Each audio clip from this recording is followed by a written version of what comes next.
So we're gonna start right here piddling with this tractor, see if we can get this one kind of put together. We're gonna put all the rods in.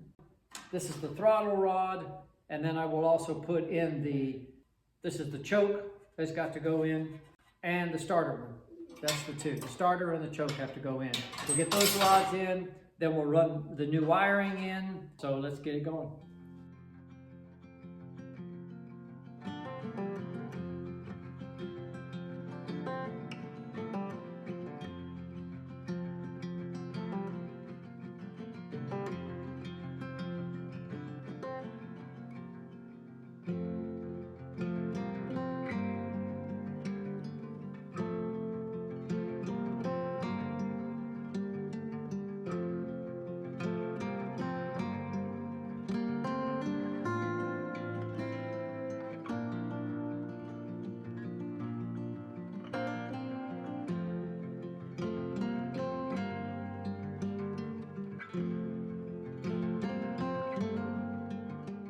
Let's see, I'm gonna need lots of new cotter pins.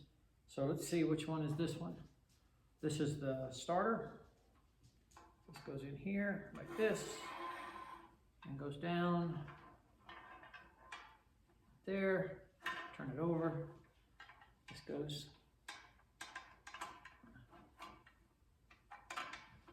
This is gonna grab right here.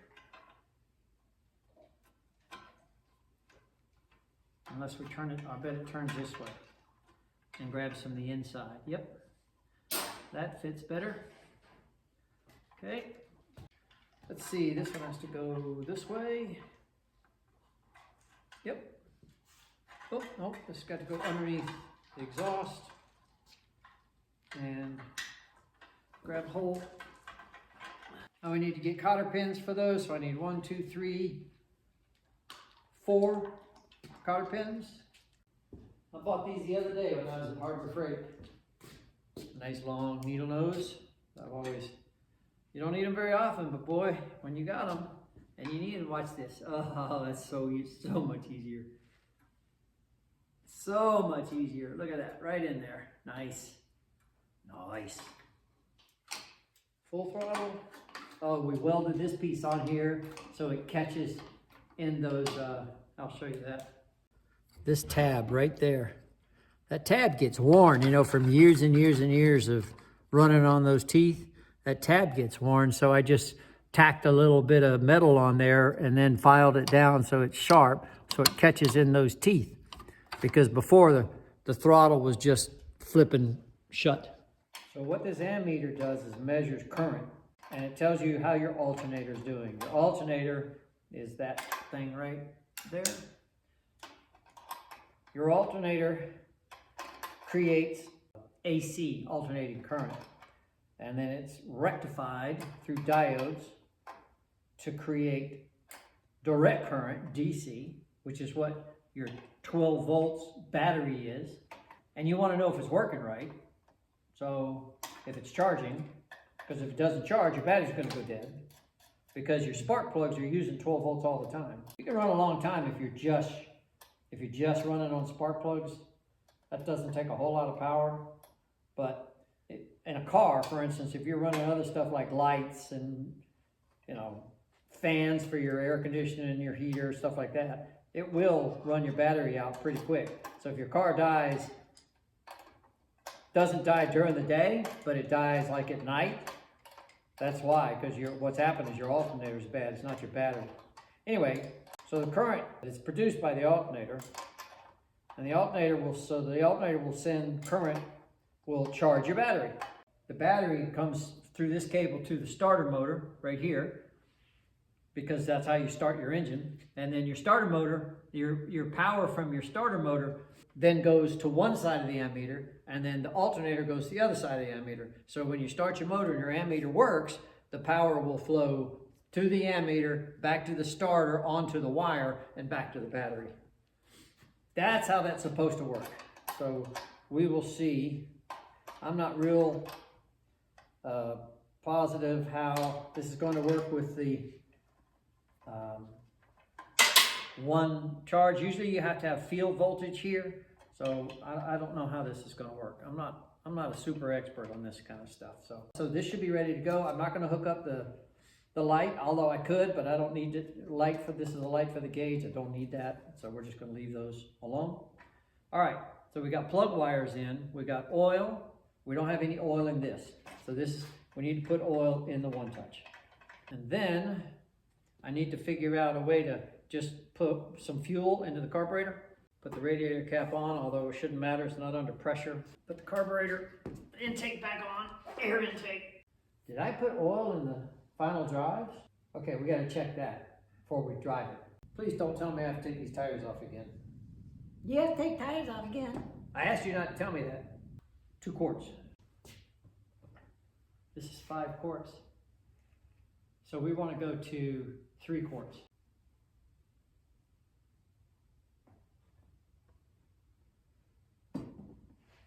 All right, let's see now. We need gas. We need gas somehow. So I gotta think of a way to get some gas for this thing. All right, so we're gonna try to move this tractor. Here's the fuel tank, hanging right there. So what we're gonna do is take the tractor back to the fuel tank. And then we'll hook the fuel tank up over there. Let's try that. Let's see. This is gonna need to go this way, like this. The tractor's gonna have to go forward a little bit and move over. Probably a better way to do this, but it's the only one I can think of right now.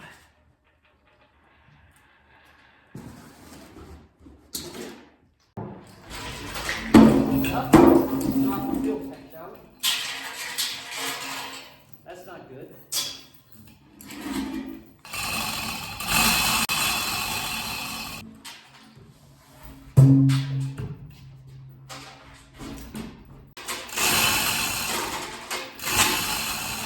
Where's all the fuel? Tell me the tank's empty. Tank's empty. Let's go get some fuel.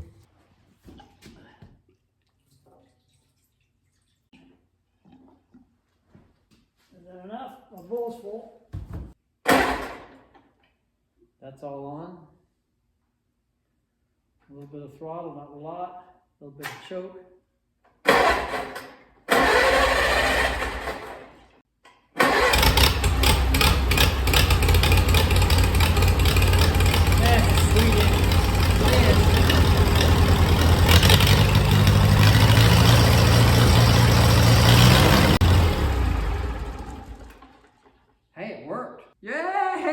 The alternator didn't come on, so I don't know if that means it has to have a field wiring cable or something else. Just don't know. I'm gonna have to figure that out. What I'm gonna try to do now is jump that alternator. So I'm gonna take this hot wire right here. I'm gonna put this on the hot, which is from the battery, and then right here is field. Oh, yep. And I'm gonna hit that. Ground. That's what the sparks you see is I keep hitting the ground.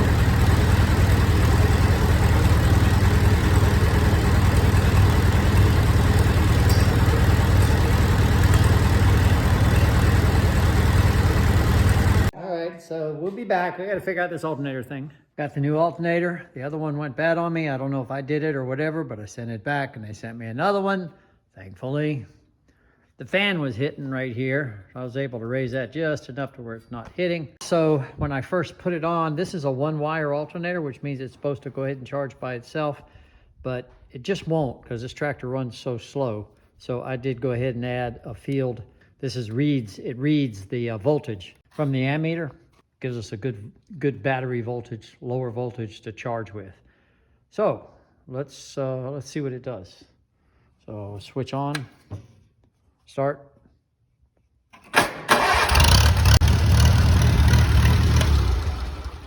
So the only thing that I don't like is these dang rubber boots. I can't get that rubber boot that I bought to stay on there. Before I put the fuel tank back on, one of the leather boots I took off is still good. So I'm gonna take this pin out and take that boot off, and I'm gonna put this leather boot back on there and see if I can See if I can wire it around that lip so it stays there. I just don't like that. Yeah, if you're rebuilding a Farmall, a Cub, don't buy these dang rubber boots. Buy the leather ones. Got the leather on, and I've tested it. One thing I did notice is when you start it, you have to give the hydraulic fluid time to build up pressure. The One Touch does work. It doesn't leak so far. Of course, I haven't used it yet, other than just move it back and forth to fill it, to put fluid in it. And I do have the new ammeter in it, and all the wiring is done. On this machine, I've got the gas tank just hanging there to get gas to it. The next thing to do here, I forgot, is I need to put oil into the final drives because I cleaned those out and I did not add oil. Definitely got to put oil in those. So we're going to do that. I had to drop this back down again. The drawbar, I had to drop that back down again because the hole is right there. The fill plug is right there. And the other one on the right-hand side is up front, so you can get to that. So we're going to fill these. They say you're supposed to fill them until the oil comes out here, but I'm only going to fill it to about the seam there on the bottom, and that way there won't be a whole lot of oil pushing out against that seal. And that's plenty of oil to lubricate that. It's just splashing in the gear there. There's a big bull gear that goes down and underneath there, and that oil splashes in that gear. It doesn't pump or anything.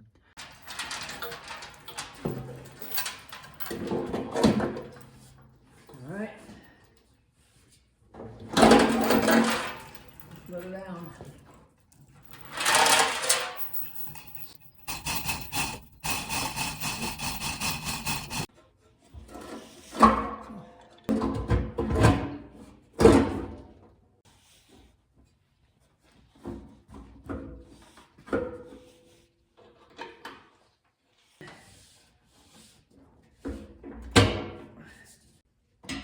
Battery cable up there. It's good. Well, everybody's asking me on the videos, where are you? So you can tell them where you are. I've been busy. Yeah, we get a few more viewers. We appreciate it. Yeah, it's cool to see the channel with check in on it, and it's growing. Yeah, it's growing. That's really cool. Yeah. Which one's your favorite out of the three? This one because it runs, but that one's gonna look good. Yeah. That one's gonna be Sharp. cool because, of what it was. It already looks. Comparison between what it looks like there versus what it is now. Right. I mean, that's nice. Yeah. That's between these two tractors. I've used 7 cans of paint. 7 cans. 7 cans of red paint. Another Yeah.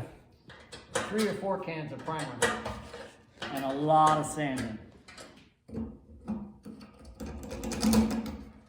This is the original one that we bought. Right. What's off? That bolt hole. See where that bolt hole is right there? Oh, yeah. Flash that. Oh.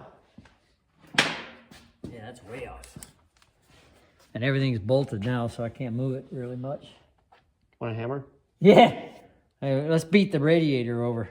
Yeah. Does this go on the inside or the outside of this metal piece? It goes on the outside like that. I'm gonna try to see. I can move that a little bit. Yep. See if you can get a bolt in there. It's just far away. It's a long ways away. Yeah, not enough room. That's better there. It feels like you're pushing it away. All right. So let's hope this thing right here is pretty strong. This seems like a bad idea.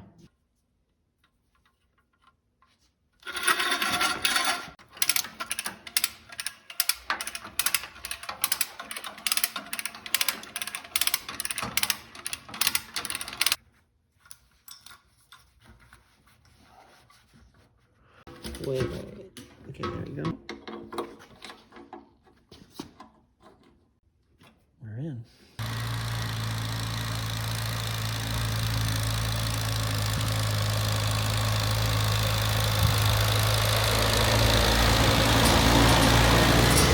We have a tractor that works. It has brakes. It goes.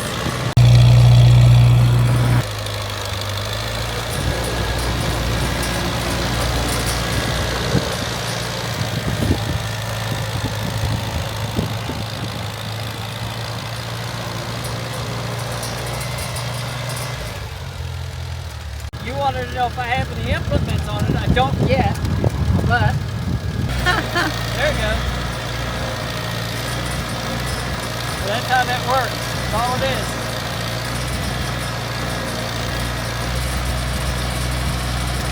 Yeah. That's one.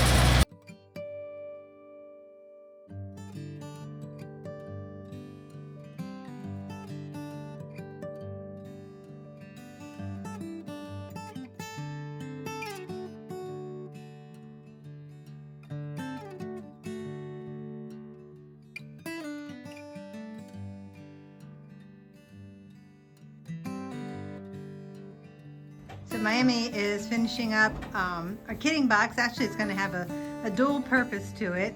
Our little boys right here are getting quite the bellies on them.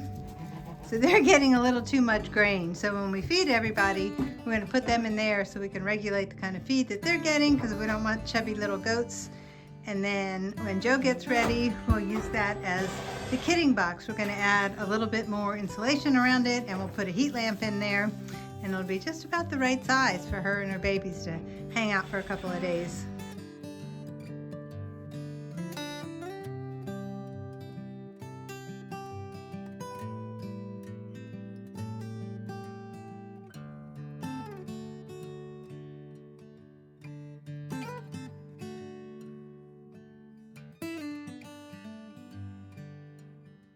Tractor number 1 is working.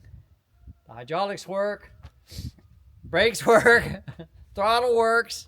So it's got a new carburetor. It's charging, which it wasn't doing when I bought it. So fingers crossed, it's working pretty good. So I don't have an implement on it yet.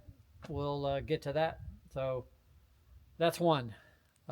So the second tractor, right now I'm waiting on the head was warped. I put it together, it started, but the head's warped on it. I couldn't get it to stop leaking, so I took it to the machine shop. I should get this back this week, and then we'll go back to that. Today, because it's fairly nice, it's up 45. I've got the skid steer with the new thumb down in the woods, ripping out pine trees. So, you know, I'm just piddling, just a Sunday afternoon. So, hey, appreciate y'all watching a lot. Do the number on the buttons and stuff. Thank you. See you next week.